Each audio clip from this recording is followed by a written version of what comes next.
648वें जन्मदिन की, गुरु रविदास जी के जन्मदिन की पूरे देशवासियों को हार्दिक शुभकामना मैं देना चाहूँगा। और गुरु रविदास जी के क्या विचार थे आज जयंती के निमित्त, तो अपन कुछ समझ लेंगे, चिंतन करेंगे और आगे का क्या योजनाएं हैं उसके बारे में मैं चर्चा करना चाहूँगा। तो गुरु रविदास जी की पावन प्रतिमा को मैं अभी सबसे पहले अभिवादन करता हूँ। वैसे ही तथागत गौतम बुद्ध, जिन्होंने स्वातंत्र्य, समता, बंधुता और न्याय यह जीवन मूल्य की शिक्षा हमें दी, वैसे ही प्रज्ञाशील और करुणा यह नीति मूल्य की शिक्षा हमें दी।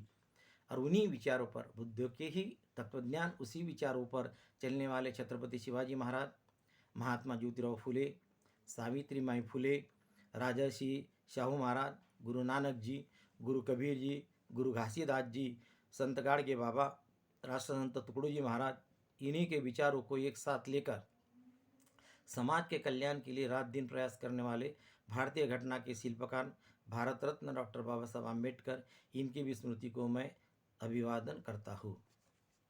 तो रविदास महाराज जी को अगर समझना है तो रविदास महाराज ने तो सभी जाति धर्म में जो संत महापुरुष निर्माण हुए, ऐसा क्यों हुआ, क्या कारण था, क्या जरूरत थी, तो ये जानने के लिए, उनका महत्व समझने के लिए हमें पहले थोड़ा सा इतिहास, संक्षिप्त में हमें इतिहास जानना पड़ेगा। तो आज से 10 से 12 हजार साल पहले भारत पर कोया मनवाल नामक समाज राज करता था। उसी समय कोया पुणे यानी कोया धर्म की स्थापना हुई थी, जिसे आज हम बोलते गोंडी धर्म। कोया मनवाल यानी गुफा में रहने वाला, कोया यानी गुफा, मनवाल यानी रहने वाला, और पुणे, उसमें दो शब्द है, पूय प्लस नेम, अधिक नेम, पूय अधिक नेम। पूय यानी सत्य, नेम यानी मार्ग, या सत्य मार्ग पर चलने वाले ये जो लोग थे कोया पुणे वाले, ये गोंडी धर्म के लोग थे, कोया धर्म की जिन्होंने स्थापना की थी। उसके बाद हम देखते 5000 सालों से, हम अभी देखेंगे 5000 साल पहले सिंधु संस्कृति का निर्माण हुआ था। मोहनजोदारो एंड हड़प्पा जिसे हम बोलते, ये सिंधु संस्कृति थी। उसका निर्माण बड़ी राजा ने किया था। और कौन से विचारों पर किया था? चारवाक। चारवाक जी का जो क्रांतिकारी विचार था, वैज्ञानिकवाद था, समतावादी विचार था, परिवर्तनवादी विचार था, उसी विचारों पर बड़ी राजा ने सिंधु संस्कृति का निर्माण किया था। लेकिन कुछ लोगों को अच्छा नहीं लगा, तो विष्णु ने बोलते वामन का अवतार लिया। विष्णु ने वामन का अवतार लिया और बड़ी राजा को जान से मार दिया, और वो सिंधु संस्कृति जो समतावादी, स्वातंत्र, समता, बंधुता, न्याय की व्यवस्था है, उसको नष्ट कर दिया। उसके बाद सिंधु संस्कृति के बाद हम देखते हैं कि अशोक सम्राट का राज का निर्माण हुआ, जिसे बोलते revolution and anti revolution, counter revolution जिसे बोलते हैं ना भाई, क्रांति और प्रतिक्रांति। तो पहले क्रांति हुई, बाद में प्रतिक्रांति, बाद में क्रांति होती, बाद में प्रतिक्रांति होती। तो उसके बाद सिंधु संस्कृति जब नष्ट हुई, उसके बाद तथागत गौतम बुद्ध के धम्म क्रांति से, उनके विचारों से, प्रज्ञाशील, करुणा, स्वातंत्र्य, समता, बंधुता और न्याय, इन विचारों से अशोक सम्राट का राज अस्तित्व में आया, जिसे हम क्या बोलते, सुवर्ण युग। सोने की चिड़िया भारत था। ब्रह्म देश से अफगानिस्तान, ईरान, इराक तक भारतवर्ष था, जिसे भारतवर्ष बोलते थे। वहाँ तक इतना बड़ा हमारा साम्राज्य अशोक सम्राट का था। लेकिन आखिरी का सम्राट जो बृहद्रथ था, तो पुष्यमित्र शुंग ने बृहद्रथ का खून करके राजसत्ता अपने हाथ में ले ली, और उसके बाद सुवर्ण युग नष्ट कर दिया और मनुस्मृति लगाई। ये ऐसे शॉर्ट में ये इतिहास हो गया। उसके बाद महाराष्ट्र में क्या हुआ, शिवाजी महाराज का जो राज्य, शिवशाही, जो स्वातंत्र्य, समता, बंधुता, न्याय की व्यवस्था थी, वो अस्तित्व में आई। किन विचारों से?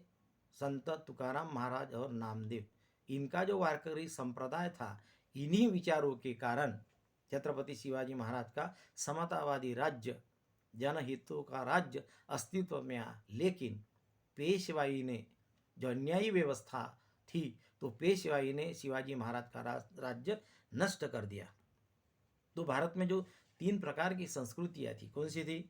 सिंधु संस्कृति, उसका बड़ी राजा प्रमुख, विष्णु ने वामन का अवतार लिया और उसको जान से मार दिया। ये कहाँ थी? सिंधु नदी के किनारे, सिंधु नदी की किनारे थी। उसके बाद हम बात करते गोंडी संस्कृति की। उसका जो प्रमुख थे उनके प्रमुख थे शंकर जी भोलेनाथ जिसे बोलते हैं, उनको भी जहर दे के मार दिया गया। उसके बाद ये कहाँ थी? नर्मदा नदी के किनारे थी। उसके बाद हम बात करते हैं द्रविड़ संस्कृति। तो द्रविड़ संस्कृति कहाँ थी? तो द्रविड़ संस्कृति कृष्णा नदी के किनारे, दक्षिण भारत में कृष्णा नदी के किनारे ये द्रविड़ संस्कृति, इसका प्रमुख था हिरण्यकश्यप। लेकिन विष्णु ने नरसिंह का अवतार लिया, ऐसे पोथी पुराणों में लिखा है, नरसिंह का अवतार लिया विष्णु ने और हिरण्यकश्यप को भी मार दिया, उनका भी राज्य नष्ट कर दिया। अभी तीनों संस्कृतियाँ किसकी थी? यहाँ के बहुजन समाजों की थी, यहाँ के शूद्र समाज की थी। वो नष्ट करने के बाद में इस देश में वैदिक संस्कृति का निर्माण किया गया। वैदिक संस्कृति का निर्माण किया तो उस वैदिक संस्कृति में एक पहला जो उसकी संस्कृति का नाम है, पहले 4 भागों में उसको विभाजित किया गया। तो पहला ऋग्वेद काल ईस्वी सन पूर्व 1500 तक, दूसरा है ब्राह्मण काल ईस्वी सन पूर्व 600 तक, तीसरा है उपनिषद काल, आज जो जितने भी उपनिषद है, स्मृति है, उसका जो निर्माण इस काल में हुआ ईस्वी सन पूर्व 400 तक थी। महाकाव्य और पुराने काल जिसमें बहुत सारे रामायण हो, महाभारत हो, ऐसे बहुत सारे पुराण हैं, शिव पुराण, ये पुराण, वो पुराण, उसका जो निर्माण हुआ ईस्वी सन पूर्व 300 में। और उसके बाद मनुस्मृति का निर्माण हुआ, लिखी गई मनुस्मृति ईस्वी सन पूर्व 150 से 175 साल पहले, ईस्वी सन पूर्व में। उसके बाद में हम देखते कि मौर्य काल आता है, अशोक सम्राट से लेकर बृहदत्त तक, ये 135 साल का इनका कालखंड रहा। इसमें भी अनेक धर्म का उदय हुआ, जैसे हम देखते हैं जैन धर्म का उदय हुआ, बौद्ध धर्म का उदय हुआ। तो बौद्ध धर्म का जन्म ईसा पूर्व 563 में हुआ था और निर्माण हुआ ईसा पूर्व 483 में।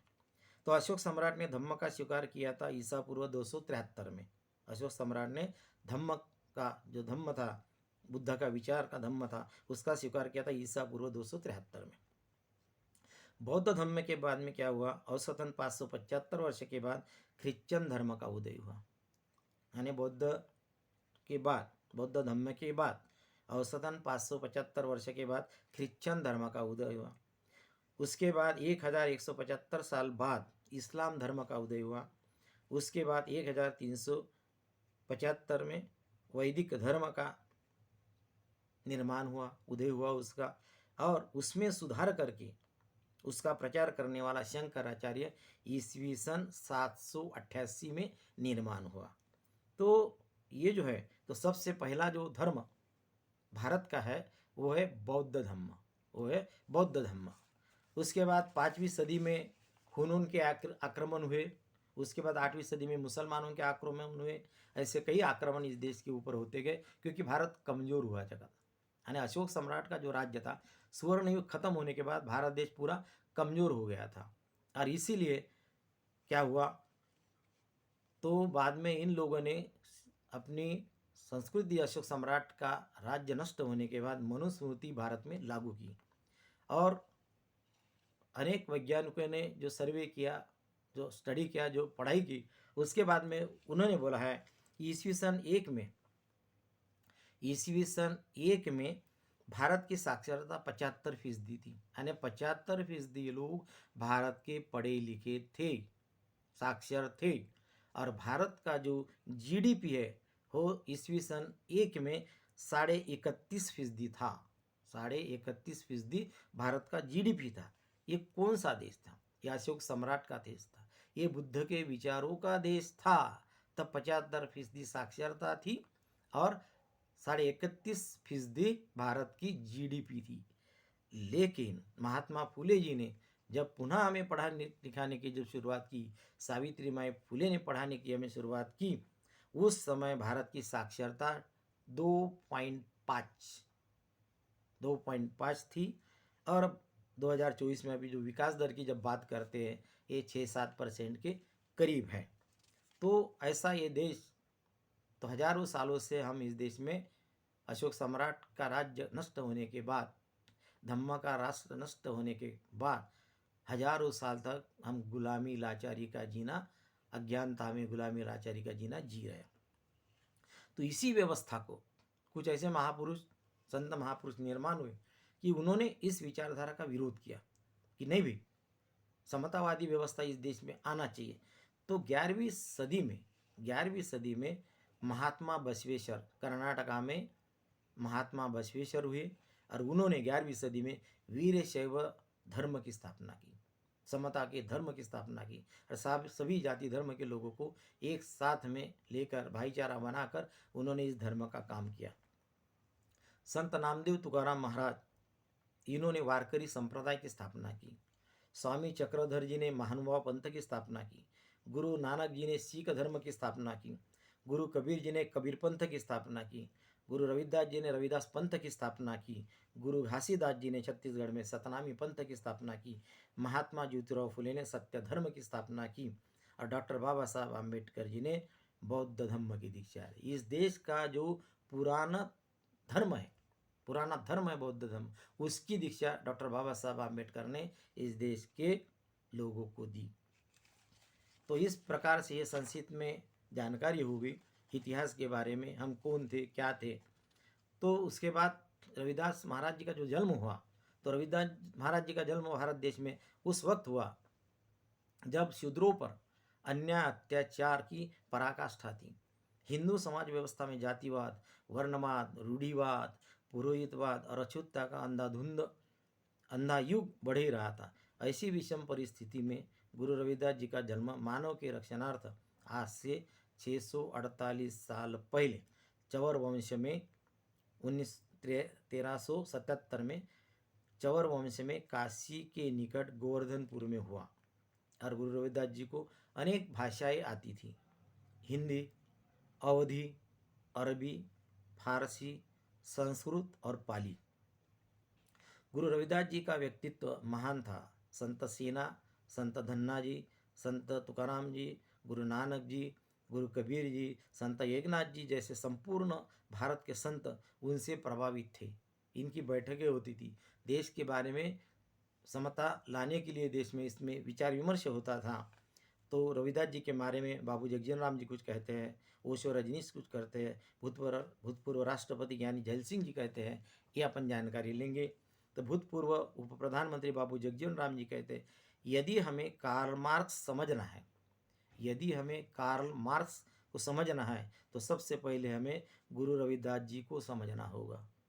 ओशो रजनीश कहते हैं, भारतीय आकाश संत तारों से आच्छादित है। भारतीय आकाश संत तारों से आच्छादित है। सभी की ज्योत एक ही है। सभी की ज्योत एक ही है। संत रविदास उन तारों में ध्रुव तारा है। संत रविदास उन तारों में ध्रुव तारा है।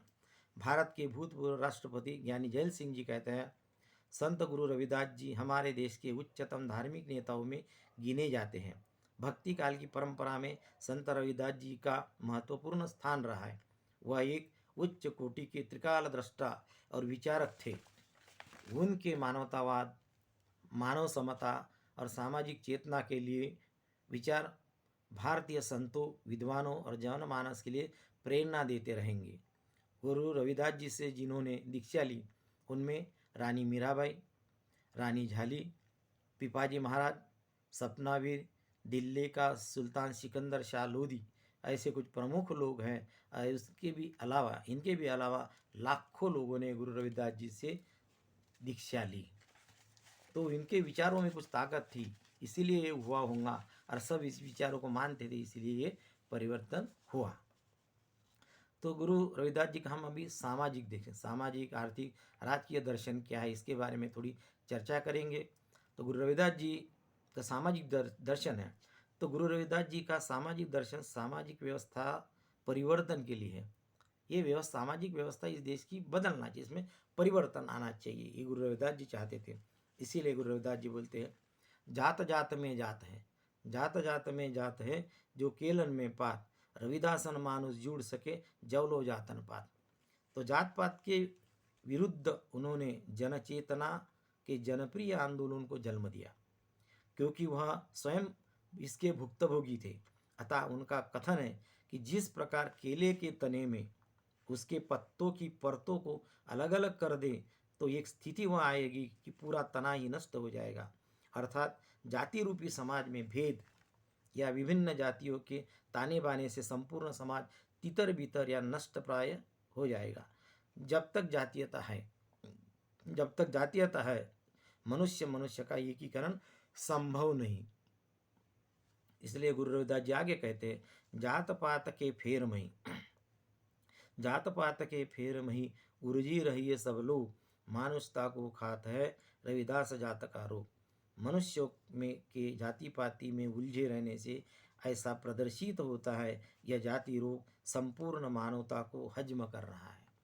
यानी 650 साल पहले तो गुरु रविदास जी ने ये बात बताई, आज भी भारत में वही हो रहा है। 6000 जातियां हैं और हर एक जाति में 12-12 जातियां फिर से है, और हर कोई जाति बोलते मेरी जाति बड़ी है, मेरी जाति बड़ी है, वो नीचा है, मैं श्रेष्ठ हूँ। इसी उलझनों में मनुष्यता भारत की खत्म हुई। इसीलिए डॉक्टर बाबा साहब आम्बेडकर जी भी चाहते थे कि वर्णहीन जातिहीन समाज का निर्माण भारत में हो, वर्णहीन जातिहीन समाज का निर्माण भारत में होना चाहिए। ये जब तक नहीं होता इंसानियत भारत में आ नहीं सकती। इसलिए बाबा साहब बोलते थे, the caste are anti national, ये जाति व्यवस्था है, ये देश विरोधी है, इसीलिए इसका खात्मा होना बहुत जरूरी है। तो रविदास महाराज ने जब हमें जोड़ने के लिए तो प्रयास किया, जाति व्यवस्था नष्ट करने के लिए भी प्रयास किया, लेकिन आज भी 6000 जातियाँ इस देश में है और मानवता इस देश की खत्म हुई है। तो और गुरु रविदास जी बोलते हैं कि भाई दोहा है उनका, रविदास जात मत पूजिए, का जात का पात, ब्राह्मण क्षत्रिय वैश्य शूद्र सबन की एक ही जात। हे मानवो, क्या जाति है और क्या पाति है, किसकी भी जाति पाति मत पूछो, समस्त मनुष्यों की एक ही जाति है, वह है मानव जाति। मनुष्यों में न कोई ब्राह्मण है, न कोई क्षत्रिय है, न कोई वैश्य है और न कोई शूद्र है, सभी वर्णों की एक ही जाति है। लेकिन ये वर्ण व्यवस्था बनाने वाले हम इंसान ही हैं। कोई भगवान ने, जिसको भी लोग मानते होंगे कि भगवान ने बनाया, तो किसी ने ठप्पा नहीं लगा कि जा भाई तू ये जाति का है, तू ये जाति है, क्षत्रिय है, तू वैश्य है, या ब्राह्मण है, या भंगी है, या चमार है। ऐसा किसी भगवान ने नहीं बनाया, उन्होंने सिर्फ इंसान बनाया था, इंसान बनाया था। लेकिन ये वर्णवादी व्यवस्था यहाँ के मुट्ठीभर लोगों ने जो अपना वर्चस्व चाहते थे, उन्होंने व्यवस्था का निर्माण किया, उन्होंने जाति का निर्माण किया और इस देश के समाज को जाति जातियों में बांट के रखा है। गुरु रविदास जी आगे और कहते हैं, सबको दो हाथ पग, दो नयन दो कान, रविदास पृथक कैसे भय हिंदू और मुसलमान। मनुष्यों में सभी के दो दो हाथ है, दो हाथ है, दो पैर है, दो आंखें है, दो कान है, और सभी के दो दो कान में, फिर भी समझ में नहीं आता कि ये हिंदू और मुसलमान में भेद क्यों है, हिंदू और मुसलमान में भेद क्यों है। तो आज इस देश का जो मुसलमान है, इस देश का ही परिवर्तित है, इस देश का ही परिवर्तित है। 112 मुसलमान ही भारत में आए थे, यहाँ के महिलाओं के साथ उन्होंने शादी यह की, और जब उनका भी समतावादी विचार था, इसीलिए भारत के शूद्र समाज के लोग मुसलमान बने, कन्वर्टेड हो गए, ये भी धर्म परिवर्तित हो गए। तो यहाँ के लोग, तो आज का जो मुसलमान है तो इस देश का भी मूल निवासी है, इस देश का भाई है। तो जो स्थिति है सामाजिक की, तो भाई गुरु रविदास जी ने बोला था ऐसी व्यवस्था भैया इस देश में निर्माण होना चाहिए, ठीक है। क्यों? इतिहास से लेकर आज तक क्या इस देश के शूद्रों को, इस देश के दलितों को न्याय मिला? नहीं मिला। क्या हम राम राज्य की बात करते हैं, कुछ लोग राम राज्य की बात करते कि राम राज्य में ऐसा था वैसा था, लेकिन रामायण काल में राम ने शंभु का सर धड़ से अलग कर दिया था। क्या कारण था?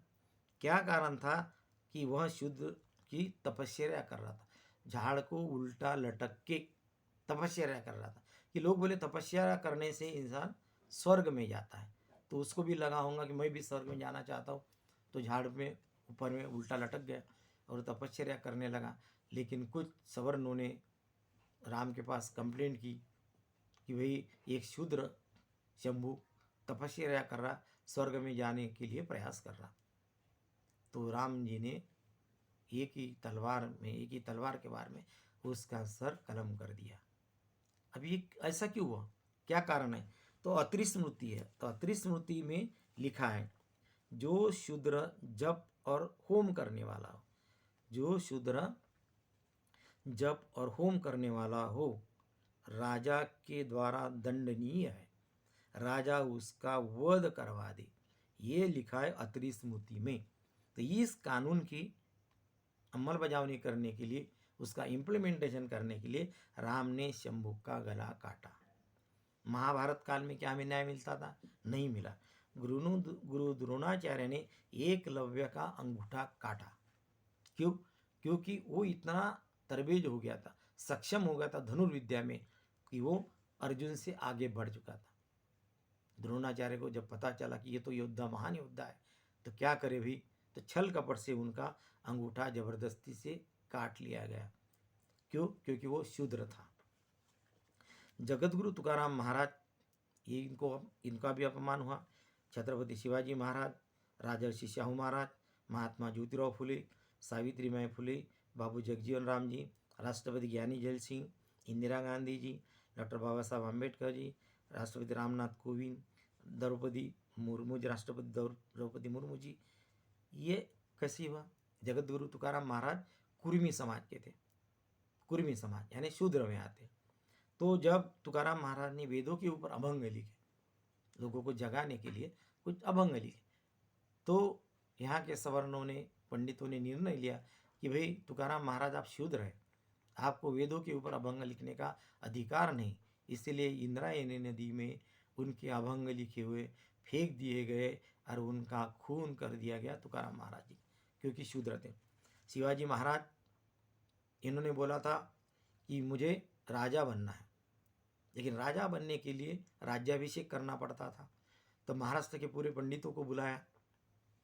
शिवाजी महाराज ने कुछ अधिकार चाहते, राजा बनने के बाद कुछ अधिकार मिलते। तो शिवाजी महाराज ने बोला कि मुझे अभी राजा बनना है, तो राज्याभिषेक करवाना है। तो सभी पंडितों ने बोला महाराष्ट्र के कि शिवाजी महाराज, आप बुद्धि से कितने भी होशियार हो, आपके हाथ में कितनी भी ताकत हो, लेकिन आप राजा बन नहीं सकते, क्योंकि आप शूद्र हो, आप शूद्र हो। तो फिर काशी से गागा भट्ट को बुलाया गया, लाखों मोहरक की लाज यानी भ्रष्टाचार दिया उसको, तब शिवाजी महाराज का राज्याभिषेक हुआ। तो इस प्रकार से, और आखिर में पेशवाई ने शिवाजी महाराज का शिवराज्य नष्ट कर दिया। राजर्षि शाहू महाराज का भी वैसी हुआ। महात्मा ज्योतिराव फुले, ज्ञानी जैल सिंह जी जब पुरी के मंदिर में जाने लगे तो उनको रोका गया, बोले आप सिख है, मंदिर में जा नहीं सकते। इंदिरा गांधी प्रधानमंत्री थी, इतना बड़ा ओहदा था भारत में, जब वो पुरी के मंदिर में गए, उसको बोला आप विधवा है, इसीलिए आप मंदिर में जा नहीं सकती, आपको अधिकार नहीं। डॉक्टर बाबा साहब आम्बेडकर का कितना अपमान हुआ, इस व्यवस्था ने कितना अपमान किया, ये पूरी दुनिया को पता है, ज़्यादा बात बताने की जरूरत नहीं। राष्ट्रपति रामनाथ कोविंद जी थे। राष्ट्रपति यानी देश का जो पहला जो इंसान है, सबसे बड़ा मान रहता, मान सम्मान राष्ट्रपति को रहता। ऐसे राष्ट्रपति जी रामनाथ कोविंद जी जब राजस्थान के पुष्पक मंदिर में गए, नहीं सॉरी पुष्कर मंदिर में गए, तो उनको पंडितों ने बोला गया आप शूद्र हैं, इसीलिए आप मंदिर में जा नहीं सकते। तो जो पायरियाँ है मंदिर की, उसके ऊपर ही आपको पूजा करना पड़ेगी, हम जाने नहीं देंगे। राष्ट्रपति मुर्मू जी आदिवासी है। जब संसद भवन का उद्घाटन हुआ, नए संसद भवन का उद्घाटन हुआ, तो दोनों संसदों की प्रमुख, राज्यसभा और लोकसभा, इनके प्रमुख कौन रहते हैं? राष्ट्रपति रहते हैं। जब इसका उद्घाटन हुआ तो राष्ट्रपति मुर्मू जी को नहीं बुलाया गया। राम की प्रतिष्ठा हुई, 22 जनवरी 2024 को प्राण प्रतिष्ठा हुई, राम मंदिर का उद्घाटन हुआ, उसमें भी बुलाया नहीं गया, मुर्मू जी को वहाँ भी नहीं बुलाया गया। तो इस प्रकार से शूद्र समाज के लोग, अछूत समाज के लोगों का अपमान होता है। लेकिन इस देश में धर्म के नाम से वराह देवता करके सुअर की पूजा होती है, वराह देवता करके सुअर की पूजा होती है, और शूद्र जाति के मनुष्यों को अपमानित किया जाता है। इसीलिए यह व्यवस्था बदलना चाहिए। और हजारों सालों से यहाँ के दलितों के ऊपर इतने अत्याचार जो आज भी चालू है, ये होते हैं। तो बिहार में जहानाबाद है, वहाँ शंकर बीघा गांव में कई सालों पहले हिंदू आतंकवादियों ने 22 दलितों की गला काटकर और गोलियों से भूनकर हत्या कर दी थी। क्या न्याय मिला लोगों को? नहीं। बिहार नारायणपुर में 11 दलितों की गला काटकर हत्या कर दी गई थी। न्याय मिला? नहीं। कासगंज उत्तर प्रदेश में दलित दूल्हा, 2019 की बात है, दलित दूल्हा घोड़ी पर नहीं बैठ सकता, विरोध करते थे सवर्ण लोग। भावनगर गुजरात, जो गुजरात मॉडल हमें बताया गया कई सालों पहले 2014 से, तो उस भावनगर गुजरात में 2019 या 20 की बात है, दलित घोड़ी पर नहीं बैठ सकता। अगर हिम्मत की तो घोड़ी और दलित लड़के को गोली से भून दिया गया। उसके बाद गुजरात 2022 की बात है, दलित लड़के ने एक मूछ रखा, जो ठाकुर लोग ऐसे मूछ रखते ना, वैसी मूछ रखा, तो उसको जान से मार दिया गया। राजस्थान में एक मेघवाल जो बच्चा था स्कूल का, वहाँ अलग अलग मड़के रखे रहते पानी के लिए, सवर्णों का अलग, दलितों का, शूद्रों का अलग। तो ये लड़के ने, ना समझ लड़का बेचारा क्या समझता, सवर्णों के माठ का, वो मड़के का पानी पिया, इतना मारा, बच्चे की जान चली गई। ऐसी हजारों घटनाएं इस देश में होती है। तो हम चाहते क्या भाई, इस अन्यायी व्यवस्था का खात्मा होना चाहिए क्या नहीं होना चाहिए? सवाल यह है, ये अन्यायी व्यवस्था का खात्मा होना चाहिए। तो इसीलिए गुरु रविदास जी ने यह संघर्ष किया था, जिसकी आज भी इस देश को जरूरत है। देश चाहता है कि ये व्यवस्था बने। स्वामी विवेकानंद जी, उन्होंने क्या बोला, हिंदू धर्म गरीब और निचली जाति के लोगों को जितना पैरों तले कुचलता है, हिंदू धर्म गरीब और निचली जाति के लोगों को जितना पैरों तले कुचलता है, उतना दुनिया का कोई भी धर्म नहीं कुचलता। ये कौन बोलते हैं? स्वामी विवेकानंद।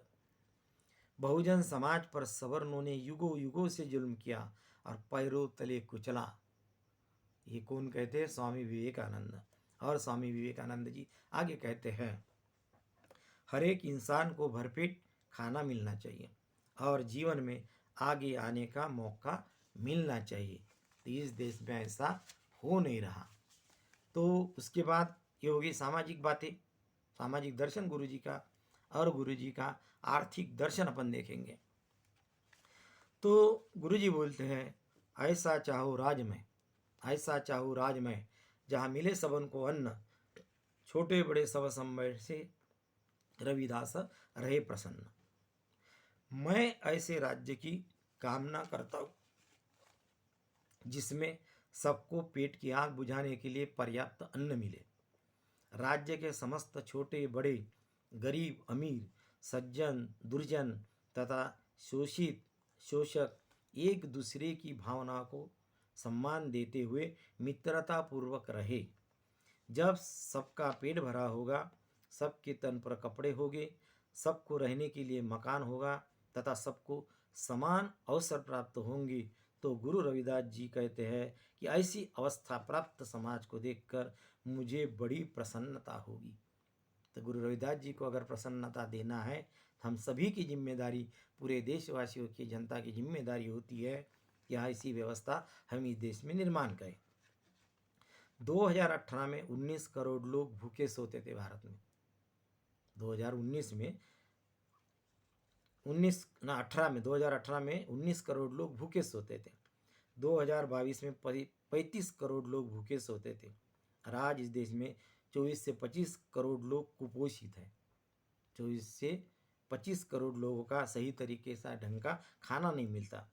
गरीबी और कुपोषण के कारण, ये जो गरीबी है देश में, ये कुपोषण के कारण क्या है, 40 से 50% बच्चे, शूद्र समाज के 40 से 50% बच्चों का मस्तिष्क का सही तरीके से विकास ही नहीं हो रहा, क्योंकि जो न्यूट्रिएंट्स मिलना चाहिए, जो जीवन सत्व मिलना चाहिए, जो पोषक उनको खाना मिलना चाहिए, वो नहीं मिलता। इसी के कारण 40 से 50% बच्चों का मस्तिष्क का विकास ही इस देश में नहीं हो रहा।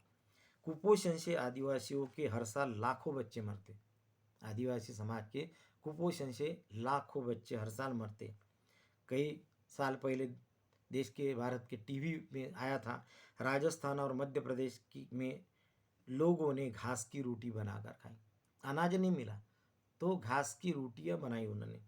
उड़ीसा और कालाहांडी में माँ बाप अपने बच्चे 200 से 500 रुपये में बेचते हैं, गरीबी के कारण, अपना पेट भरने के कारण। और आज देश की सरकार 80 करोड़ लोगों को 5 किलो अनाज दे रही फ्री में। तो आज तक 4 लाख किसानों ने देश में खुदकुशी, जो अन्न निर्माण करने वाला अन्नदाता है, तो अन्नदाता 4 लाख किसानों ने खुदकुशी देश में की है। और इस देश में मुट्ठी भर लोगों के पास अनगिनत संपत्ति है, मुट्ठी भर लोगों के पास अनगिनत संपत्ति है।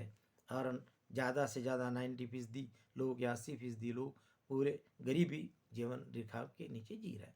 कि 80 करोड़ लोगों को जब हम 5 किलो अनाज फ्री में दे रहे हैं, इसका अर्थ क्या होता? तो ये जो गरीब लोग, इतनी गरीबी इस देश में है, इसीलिए रविदास महाराज बोलते थे, ऐसा चाहो राज में जहाँ मिले सबन को अन्न, छोटे बड़े सब सम वैसे रविदास अब रहे प्रसन्न। ये देश की भलाई की बात है, देश को महाशक्तिशाली बनाने की बात है, शूद्रों को, गरीबों को अच्छा जीवन की हालात तैयार करने की बात है। तो जब 15 अगस्त 1947 को देश आज़ाद हुआ, 15 अगस्त 1947 दूसरे ही दिन अन्ना भाऊ साठे और शाहिर अमर शेख ने एक मोर्चा निकाला था महाराष्ट्र में, मुंबई में। तो मोर्चा के नारे थे, क्या थे? इस देश की आज़ादी झूठी है, इस देश की आज़ादी झूठी है और भारत की जनता भूखी है। इस देश की आज़ादी झूठी है और भारत की जनता भूखी है। आज भी भारत की जनता भूखी है। इसका अर्थ क्या है? इस देश की आज़ादी झूठी है।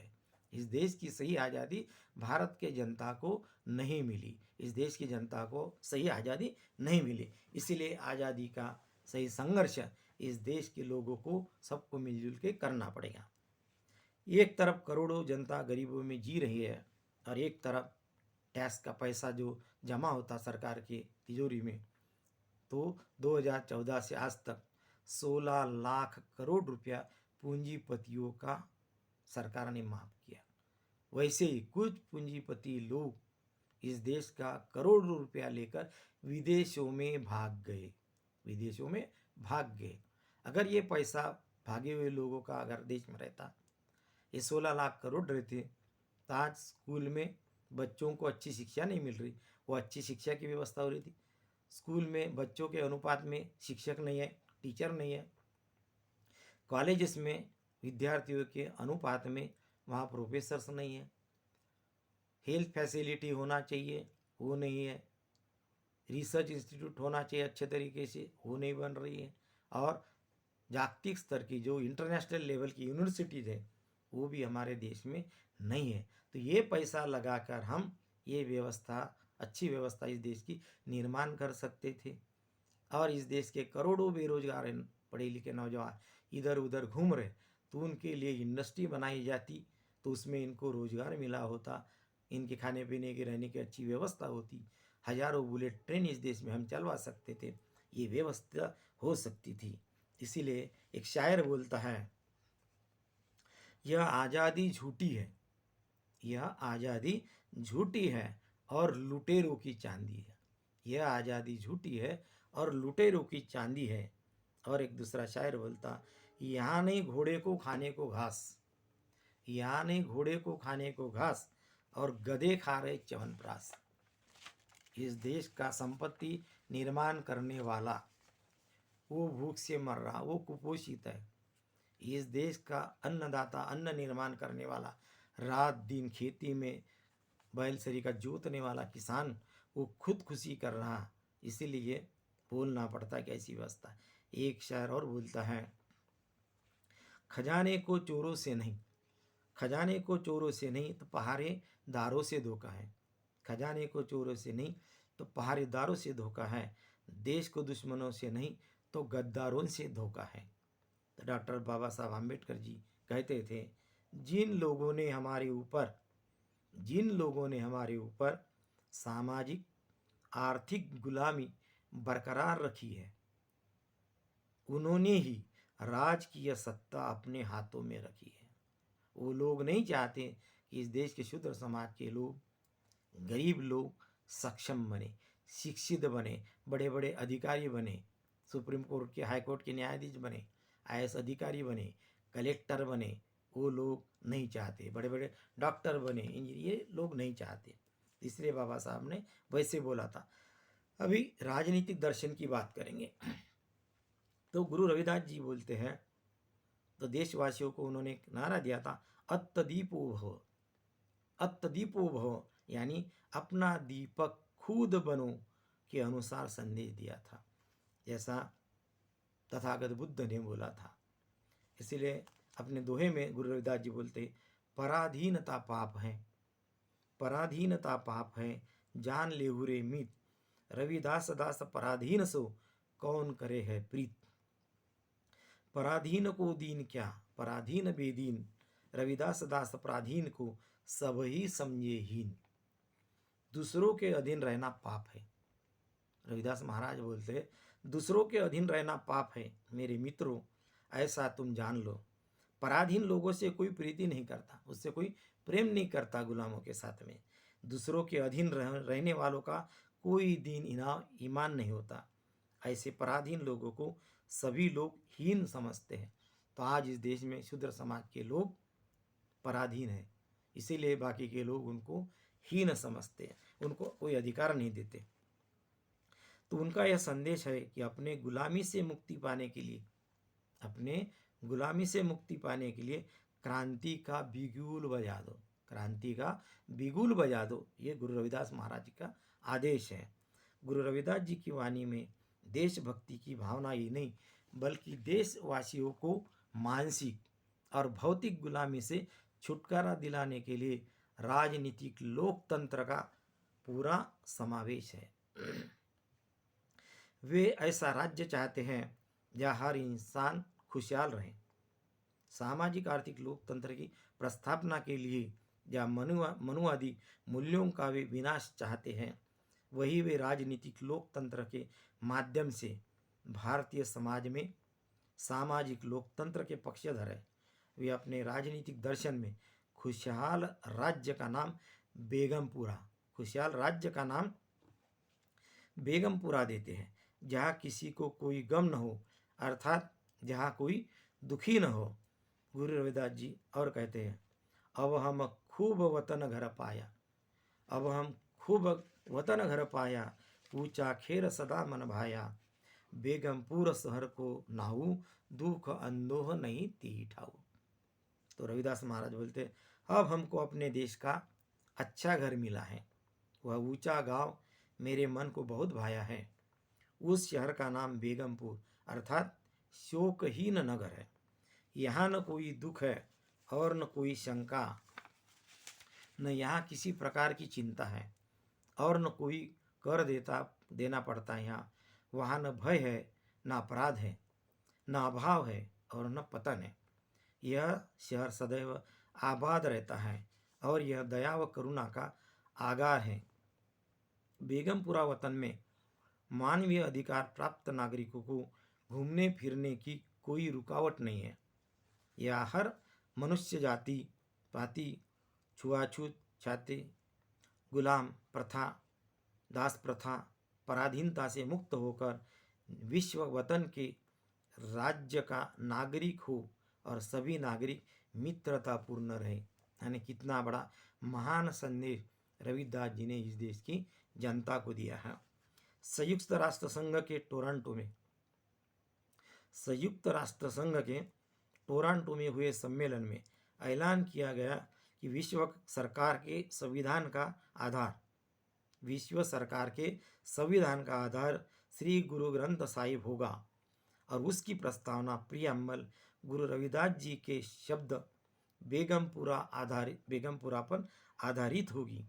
इसी तरह डॉक्टर बाबा साहब अम्बेडकर जी ने भारत के संविधान की नींव प्रस्तावना और संविधान की रूपरेखा का सृजन भी गुरु रविदास महाराज जी के बेगमपुरा शब्द के आधार पर किया है। सिखों के गुरु ग्रंथ साहिब में रविदास जी के 40 पद हैं। धार्मिक दर्शन अभी देखेंगे रविदास महाराज का। समन संस्कृति के पुनरुद्धारक गुरु रविदास जी ने सामयिक परिस्थिति के अनुसार तथागत बुद्ध के माध्यमिक दर्शन और विशुद्धि मार्ग का अनुसरण करके आम जनता के लिए परमार्थ का मार्ग खोल दिया। इन्होंने वेद और किताब अर्थात वेद शास्त्र और कुरान हदीस की परवाह न करके अपने आत्म अनुभव द्वारा माध्यमिक मार्ग का सुझाव दिया और एक निर्गुण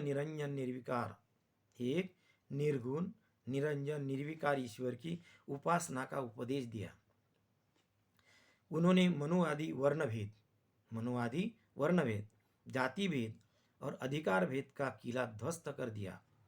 मनुवादी कर्मकांड, यज्ञ, तीर्थ, व्रत, मूर्ति पूजा, अवतार, नाना देवी देवता और कथा, भागवत, गया, जगन्नाथ, दुर्गा, सत्यनारायण के मिथ्या मायाजाल और शब्द जाल से जनता को मुक्त किया।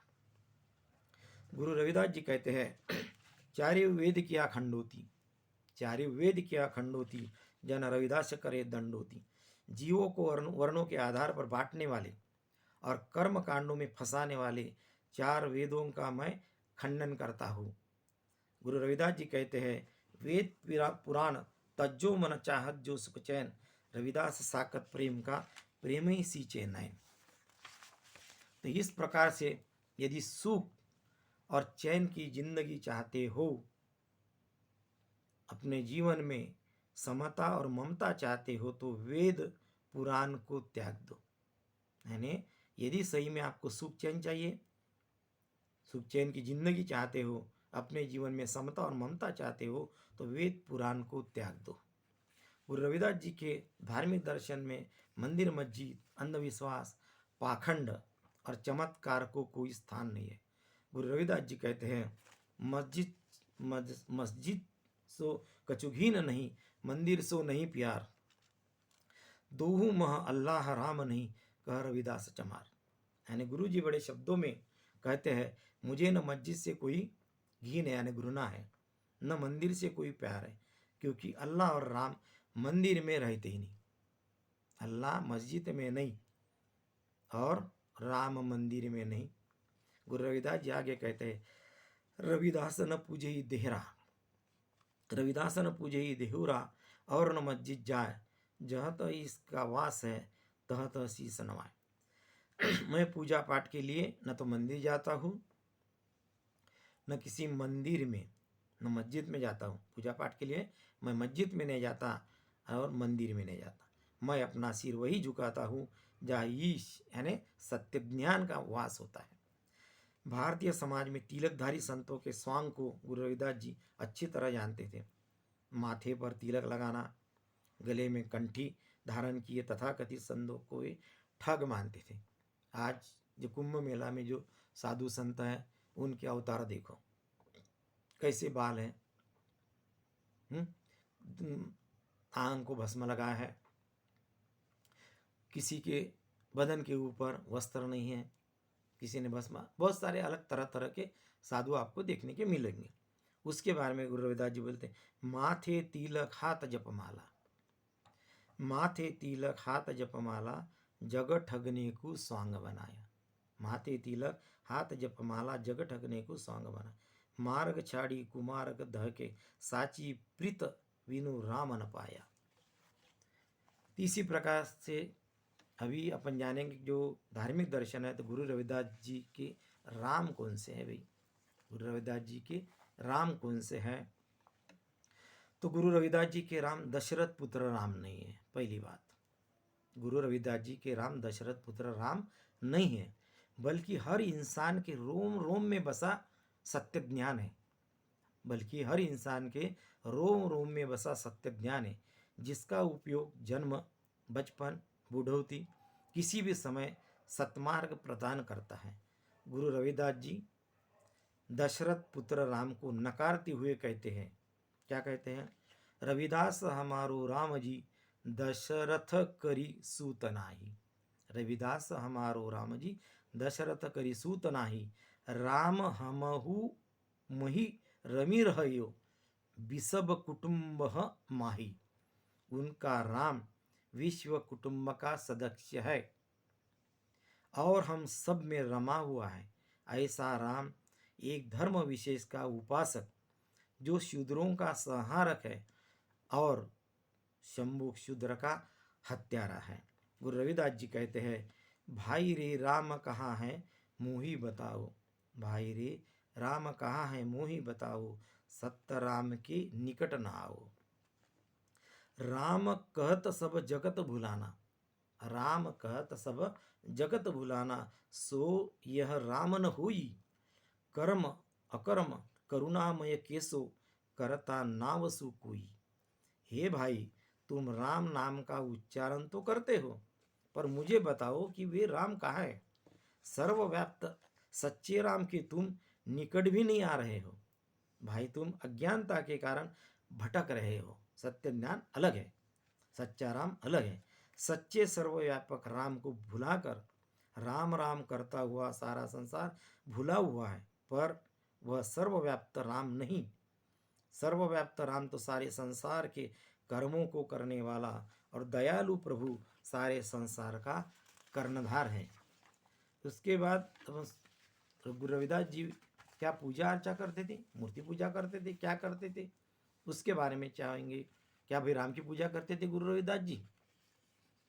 तो रविदास जी का दोहा है, राम मैं पूजा कहाँ चढ़ाऊँ, राम मैं पूजा कहाँ चढ़ाऊँ, फल अरु फूल अनुपन पाऊ, फूल अरु फल और फूल अनुपन पाऊ, थन और दूध जो बछरु जुठारो, पहुप भवर जल मीन बिगारो, मलयागिरी बोधियो भुजंगा, मलयागिरी बोधियो भुजंगा, विष अमृत दोनों एके संगा, मन ही पूजा मन ही धूप मन ही सेव सहज स्वरूप, पूजा न अर्चा जानू तेरी, पूजा न अर्चा जानू तेरी, कह रविदास कवन गति मेरी। अभी रविदास महाराज बोलते हैं, राम मैं पूजा कहाँ चढ़ाऊँ, पूजा कैसे करूँ। मैं अगर फूल चढ़ाना चाहता हूँ तो भावरे जो है फूलों के ऊपर बैठकर उन्होंने उसको छुआ है, वो दूषित है, इसीलिए मैं फूल नहीं चढ़ाना चाहता। अगर मैं पानी चढ़ा के आपकी पूजा करना, पानी चढ़ाना चाहता हूँ, तो जो मछलियाँ हैं पानी में, उन्होंने अपनी गंदगी फैलाकर वो पानी भी खराब कर दिया, इसलिए वो पानी, मैं गंदा पानी आपके ऊपर नहीं चढ़ाना चाहता।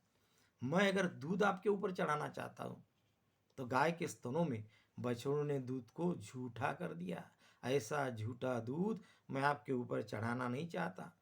मैं आपके ऊपर अगर चंदन भी चढ़ाना चाहता हूँ, चंदन चढ़ाना चाहता हूँ, आपकी पूजा करना चाहता हूँ, लेकिन मलयागिरी पर्वत जहाँ चंदन होता है, चंदन के झाड़ है, उस चंदनों के झाड़ों के ऊपर विषैले नाग लिपटे हैं, वो भी जहरीला हुआ है, इसीलिए ऐसा जहरीला चंदन मैं आपके ऊपर नहीं चढ़ाना चाहता। इसीलिए रविदास महाराज बोलते, मन ही पूजा मन ही धूप, मन ही पूजा मन ही धूप, मन ही शिव शिव सब, मन सब यहाँ है, शांति यहाँ है। तो वीरभद्र महाराज है, ये शंकराचार्य है, बड़े लोग हैं, धर्म के ज्ञानी लोग हैं। ये जो टीवी पे भी बताया गया स्टेटमेंट, टीवी में बताया, वीरभद्र महाराज दोनों आंखों से अंधे हैं बेचारे। जनवरी 2024 में उन्होंने क्या बोला था, जो राम को नहीं भजता, जो राम को नहीं भजता वो चमार है। ठीक है भाई, हम नहीं भजते हम राम को, हम तो चमार है। तो इस प्रकार से ये लोग काम करते। तो गुरु रविदास जी का बेगमपुरा बनाने के लिए, अभी बेगमपुरा कैसे बनेगा जो सुख शांति हर समस्या से भारत के जनता को मुक्ति दिलाए, ऐसा बेगमपुरा बनाने के लिए क्या है, भारत का संविधान है, भारत का संविधान है।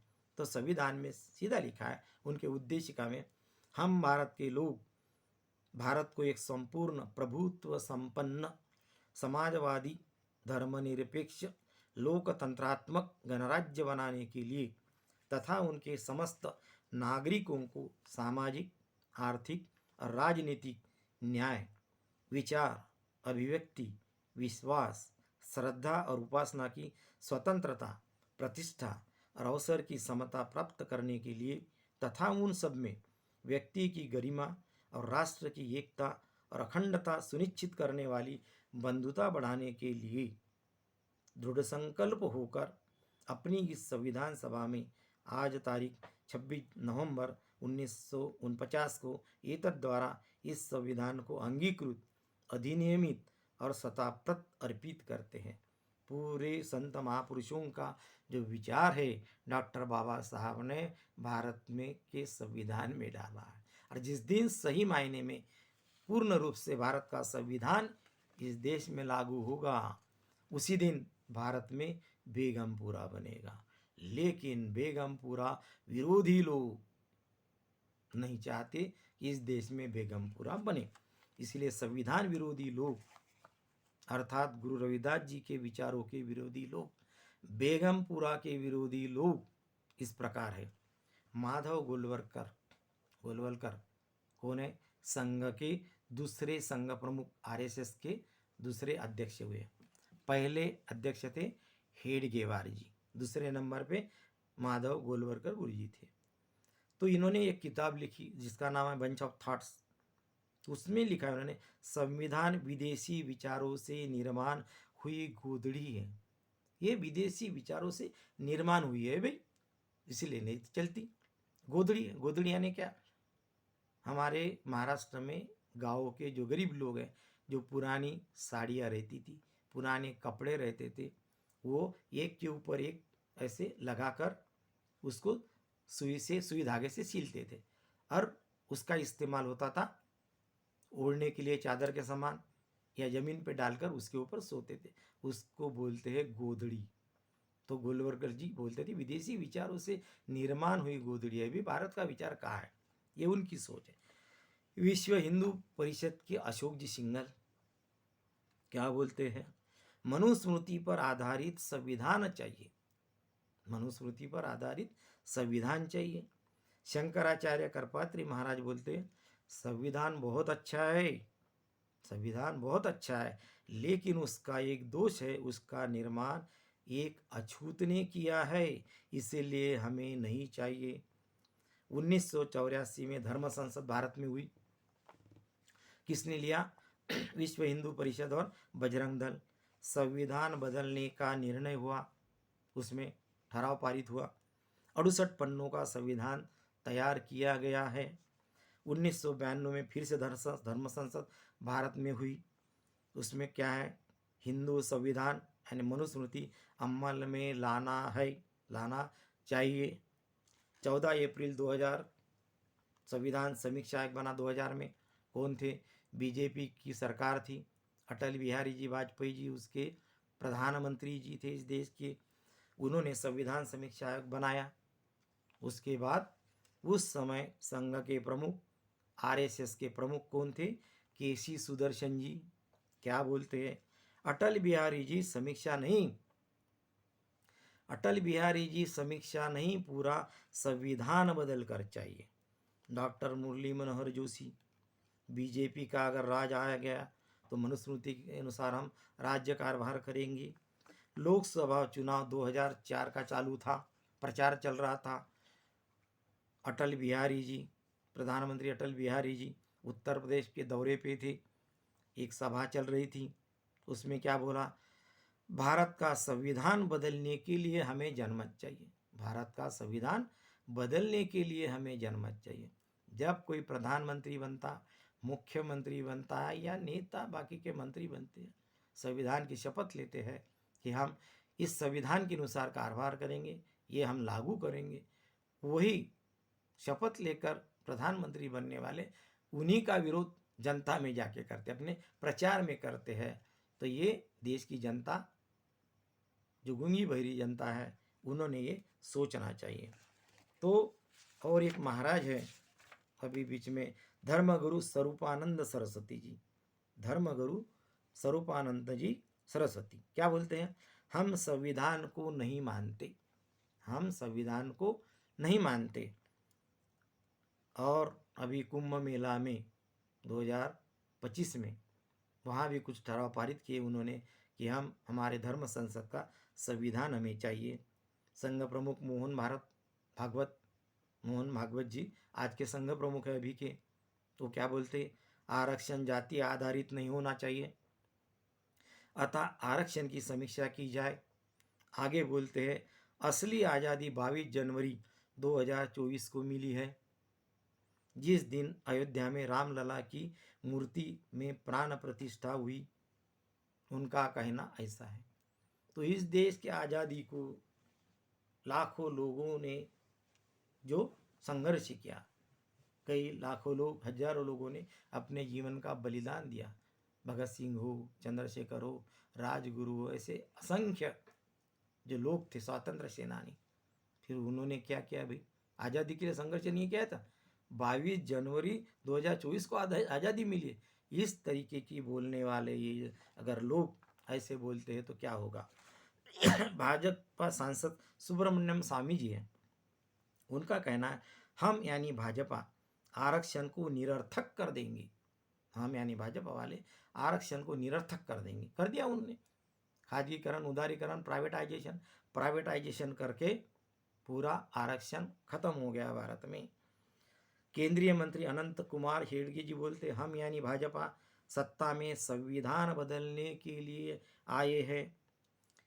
और बोलते आगे, व्यक्ति की पहचान जाति से होनी चाहिए। तो इस देश के केंद्रीय मंत्री वीके सिंह जी का कहना था दलित कुत्ते होते हैं। तो ये सारे इनके अलग अलग है। कोई एक कभी यूट्यूब पे मैंने देखा था कि एक कोई भारतीय जनता पार्टी की कोई प्रमुख नेता है, लेडी है, महिला है, उन्होंने बोला संविधान के कारण ये दलित लोग, संविधान के कारण ये बहुत दलित लोग बहुत आगे बढ़ चुके हैं। तो इस प्रकार की जो भाषा इस देश में चल रही, और जो टीवी के चैनल है, आस्था हो, संस्कार हो, साधना हो, और इसमें जितने भी महाराज आते प्रवचन के लिए, आसाराम बापू हो, रामपाल जी हो, राम रहीम जी हो, कृपालु महाराज जी हो, सुधांशी महाराज जी हो, ऐसे 4000 से 5000 महाराज हैं जिनकी साल की कमाई 200 से 400 करोड़ है, जो भागवत सप्ताह करते हैं, अलग अलग प्रकार के प्रवचन करते हैं, लाखों रुपया लेते हैं आयोजकों से। ये पूरा इनका जो एजेंडा है, ये कौन सा है? बेगमपुरा के विरोध का है। ये नहीं चाहेंगे कि वर्णहीन जातिहीन समाज का निर्माण हो, हर जाति समाज का कल्याण हो, सभी को शिक्षा मिले, रोजगार मिले, सभी का उत्थान हो। तो इसीलिए ये धर्म के लोग इस तरीके का प्रचार प्रसार इस देश में करते, वो उनका काम है, वो करें। लेकिन जो गूंगे बहरे जो लोग हैं, जो गुलाम लोग हैं, इनका काम है सोचना। अगर गुरु रविदास जी के विचारों का अगर देश बनाना है, क्या करना पड़ेगा भाई? ये तो हुई बहुत सारी बातें, सामाजिक परिस्थिति क्या, आर्थिक क्या, राजनीति, सारी बातें होगी। लेकिन गुरु रविदास जी के विचारों का देश कैसा है? बेगमपुरा है। तो बेगमपुरा बनाने के लिए क्या करना पड़ेगा? कुछ करना पड़ेगा कि सिर्फ जयंतियाँ लेंगे, स्मृति दिन लेंगे, लंगर चलाएंगे, महाराज प्रवचन देंगे, गुरुद्वारे बनाएंगे, मूर्तियाँ बिठा देंगे और पूजा करते रहेंगे? रविदास जी का बेगमपुरा बनाने के लिए हमें सही सोच बनानी पड़ेगी। इसीलिए हमने एक सोच बनाई है कि गुरु रविदास जी का जो बेगमपुरा है, उनकी सोच इस देश में अस्तित्व के और लाना है। तो क्या करना चाहिए? तो 5 आंदोलन इस देश में चलाना पड़ेगा। किसी को बुरा भी लग सकता है। तो वर्णहीन जातिहीन समाज का निर्माण हो, कास्टलेस सोसाइटी, कोई भी जाति भारत में नहीं रहेंगे, सब हम इंसान हैं। तो ये डॉक्टर बाबा साहब आम्बेडकर भी चाहते थे और गुरु रविदास महाराज भी चाहते थे कि वर्णहीन जातिहीन समाज का निर्माण भारत में हो। दूसरा है शिक्षा का राष्ट्रीयकरण और सक्षम शिक्षा पद्धति। शिक्षण पद्धति इतनी खराब हो गई है, गरीबों को शिक्षा से वंचित रखने का काम इस देश में चल रहा है। इधर क्या बोलते हैं, हम वृंदावन में 700 करोड़ रुपया लगा के क्या बनवाएंगे? मंदिर बनवाएंगे और 51,000 स्कूल हम बंद करवाएंगे। मध्य प्रदेश में लाखों स्कूल बंद कर दिए गए और बोलते हैं 100 करोड़ लगा के हम क्या करेंगे? सरकार गुरु रविदास जी का मंदिर बनवा के देगी। मध्य प्रदेश में भी हजारों स्कूल आदिवासी क्षेत्र के बंद कर दिए गए, कॉलेजेस 500 कॉलेजेस बंद कर दिए हैं। तो इसीलिए शिक्षा का राष्ट्रीयकरण हो और समान शिक्षण पद्धति देश में लागू हो, तभी इस देश में बेगमपुरा होगा। आज तक 2000 नहीं, ये 1991 से लेकर जब से खासगीकरण, उदारीकरण, जागतिकरण की प्रक्रिया चालू हुई, तब से आज तक 4 लाख किसानों ने खुदकुशी की है इस देश में। छत्रपति शिवाजी महाराज बोलते थे, लाखों मरे तो भी चलेगा, लेकिन इस देश का जो किसान है, अन्नदाता, वो जीवित रहना चाहिए। वो जीवित रहना चाहिए, अन्नदाता। ये शिवाजी महाराज बोलते थे।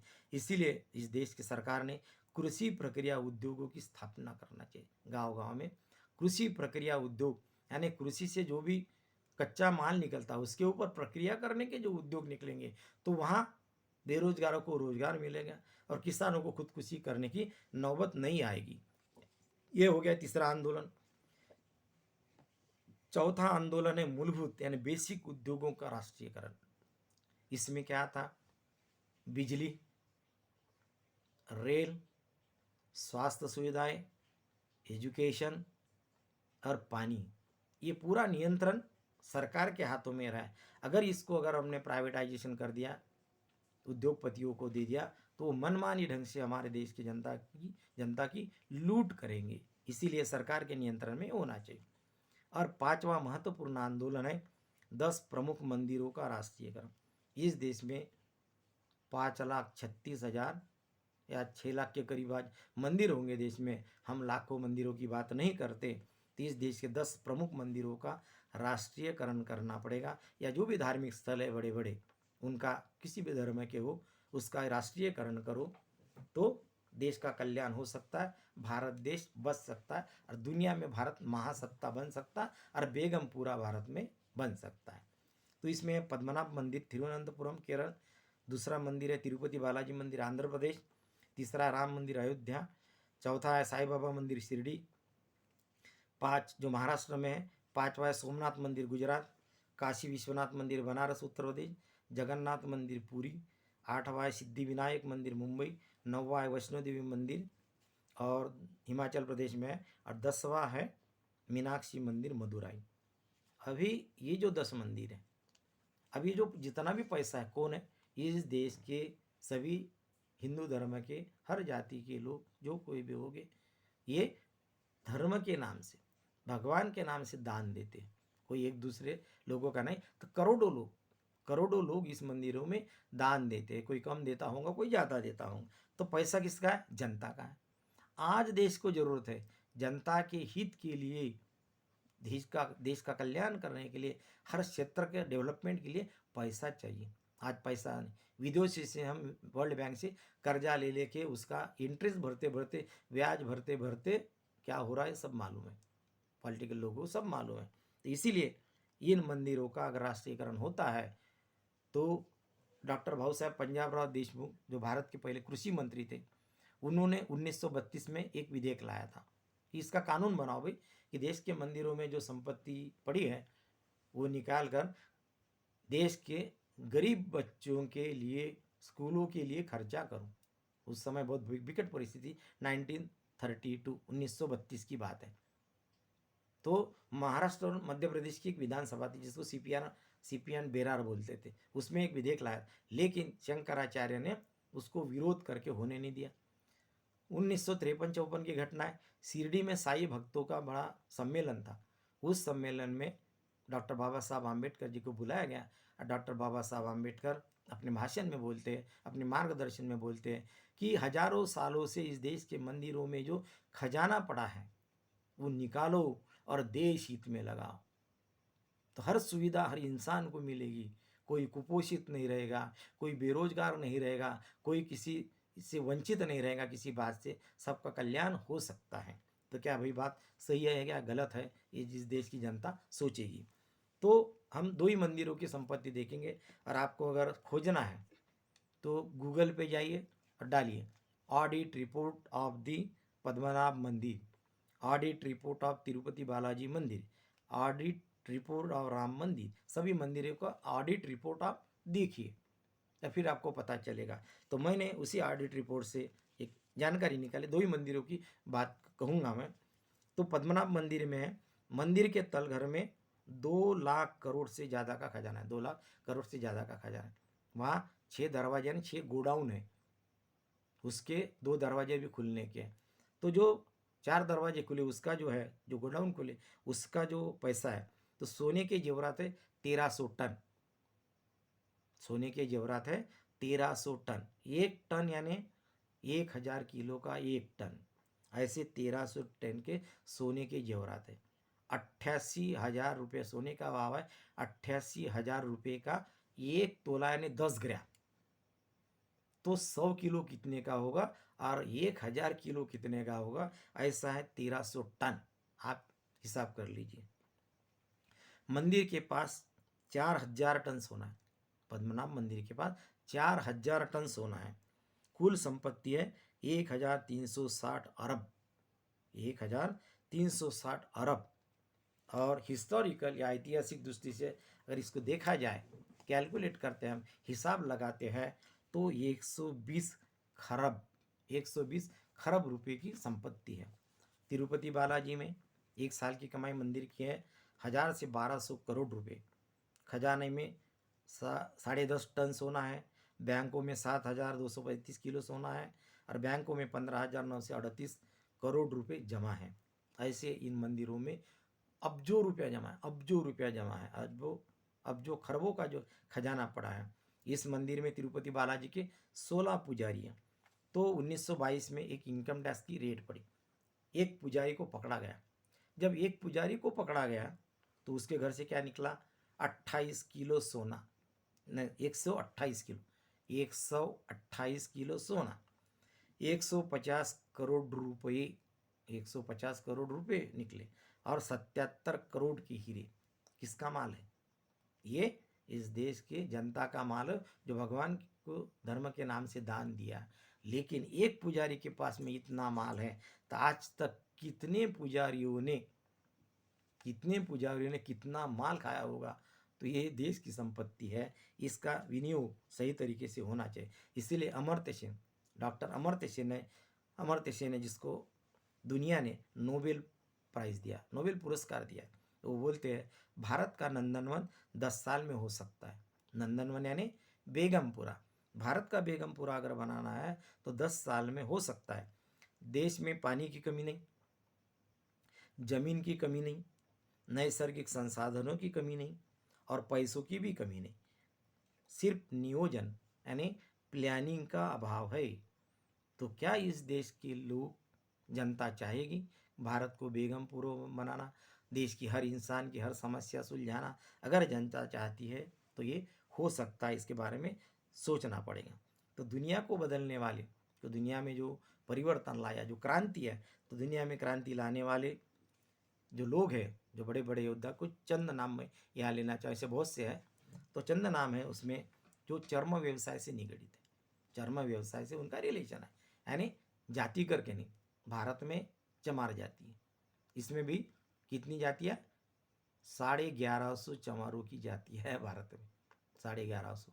तो ये जो है, तो ये लोग चमार नहीं थे, चर्म व्यवसाय से उनके बिजनेस था उनका, उससे निगड़ित है। तो टॉमस पेन जो अंतर्राष्ट्रीय क्रांतिकारक है, अब्राहम लिंकन जो अमेरिका के राष्ट्रपति थे, जोसेफ स्टालिन है रशिया में जिन्होंने क्रांति की, नेपोलियन बोनापार्ट है दुनिया के ऊपर राज करने की हिम्मत रखने वाला, वैज्ञानिक लुइस पाश्चर है जो रेबीज इंजेक्शन, जो कुत्ता काटने के बाद जो डिजीज़ होता है उसके ऊपर, जो बीमारी होती है उसके ऊपर जो इंजेक्शन खोज के निकाला, वो है लुइस पाश्चर, उन्होंने खोजा। लुई ब्रेल, अंध लोगों को पढ़ाने के लिए जो लेटर्स बनाए, जिसको ब्रेल लिपि बोलते हैं, वो खोजने वाले लुई ब्रेल, ये भी हमारी है। इसलिए दुनिया को दिशा देने वाले, उनका कल्याण करने वाले, ये हम लोग हैं। तो इस प्रकार की जो व्यवस्था भारत में चल रही है, तो भाई बेगमपुरा कैसे बनेगा भाई? तो बेगमपुरा बनाने के लिए क्या कुछ आंदोलन हो सकता है? क्या कुछ हम कर सकते हैं? हाँ, कर सकते हैं। तो इस देश में पंजाब और हरियाणा में, मैंने जो सुना है, पंजाब और हरियाणा में गुरु रविदास जी के नाम से 500 के करीब डेरे हैं, 500 के करीब डेरे हैं। तो भाई हर साल वो भी गुरु रविदास जी का जन्मदिन मनाते हैं, लंगर चलाते होंगे, कई बहुत सारे गुरुद्वारे बने हैं, प्रवचन होते हैं। तो इससे काम होगा क्या? इससे परिवर्तन होगा क्या? बेगमपुरा बनेगा क्या? उससे बेगमपुरा नहीं बन सकता। लेकिन अगर बेगमपुरा अगर बनाना है तो बेगमपुरा बनाओ आंदोलन देश में चलाना पड़ेगा, बेगमपुरा बनाओ आंदोलन देश में चलाना पड़ेगा। तो कौन चलाएंगे? जिनको ज़रूरत है वो चलाएंगे। तो हमें ज़रूरत है, हमारे दलितों के ऊपर हजारों सालों से लाखों लोगों का कत्ल हुआ है और अभी भी इस देश में कत्ल करना उनका चालू है, अन्याय अत्याचार होते रहे। तो इस अन्याय अत्याचार का खात्मा करना चाहते हैं क्या? सवाल कौन सा है? क्या सही में कि चाहते कि ऐसी व्यवस्था इस देश में रहे, हमारे ऊपर अन्याय अत्याचार बने चलते रहे, हम गुलाम बनते रहे, कि व्यवस्था का अंत हो? अगर गुरु रविदास जी के सही हम चेले हैं, गुरु रविदास जी के ऊपर अगर सही में अगर प्रेम करते हैं, तो हम बेगमपुरा बनाने का आंदोलन इस देश में चलाएंगे। तभी हम मानेंगे कि हम सही रविदासिया हैं, नहीं तो कोई अर्थ नहीं हमें बोलने का कि हम रविदासिया हैं। तो इस देश में ग्लोबल रविदासिया वेलफेयर ऑर्गेनाइजेशन है, global Ravidasia welfare organisation Europe में है। एक heritage British heritage Ravidasia heritage foundation है, वो है इंग्लैंड में है, उनके भी लोग कुछ काम करते हैं। रविदासिया धर्म के लोग हैं जो बोलते कि रविदासिया धर्म की स्थापना करने में लगे हैं। आम्बेडकर इंटरनेशनल आम्बेडकर फोरम है, डॉक्टर बाबा साहब आम्बेडकर इंटरनेशनल फोरम है। तो ये लोग जो समतावादी विचारों के अगर ये खुद को समझते हैं, तो ये लोग अगर साथ में बैठे विचार विमर्श करें, साल में एक दो सब मिलके ये लोग सम्मेलन ले इस देश में अलग अलग राज्यों में, और एक बेगमपुरा का आंदोलन बनाने का एक नियोजन करें, तो ये हो सकता है। तो आज उनके गुरु रविदास जी के जन्म को 648 साल हो गए, 648 अपन जयंती मना रहे। तो ये हम करेंगे क्या नहीं करें? बनारस है, बनारस में लाखों लोग हर साल जाते हैं, प्रवचन होते होंगे, कई नेताओं के भाषण होते होंगे, लाखों लोग आते, लंगर चलता है, खाते पीते और अपने घर चले जाते। लेकिन प्रतिज्ञा कौन करेगा? गुरु रविदास जी के विचारों का देश हमें बनाना है, ये प्रतिज्ञा हमें करना है क्या नहीं करना है भाई? कैसे ही चलना है? इसलिए मराठी में बोलते ठेविले अनंते तैसे चिरावे चित्ती असुद्यावे समाधान, यानी वो भगवान की इच्छा है कि ऐसे ही रहना है भाई।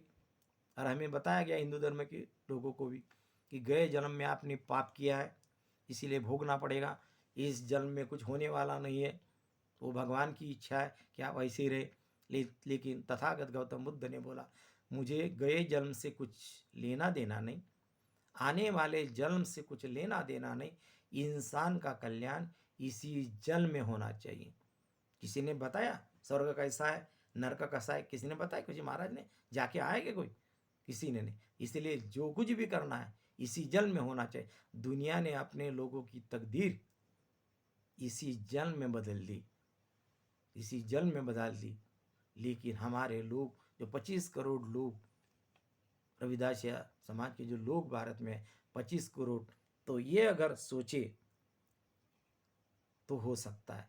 तो इसका हम गुरु रविदासिया विचार के जो भी लोग हैं इंटरनेशनल लेवल पे देश पे है, तो ऐसे लोग एक साथ में बैठे, तो उनको मैं हाथ जोड़ के गुजारिश करना चाहूँगा कि भाई आपके डेरे तो है, आपके तो संगठन है, हजारों संगठन देश में होगी, लेकिन ये सभी संगठन एक दिशा में हमें काम करना चाहिए, और दिशा होगी गुरु रविदास जी की सोच, गुरु रविदास जी का उद्देश्य, गुरु रविदास जी का ध्येय बेगमपुरा हमें बनाना है।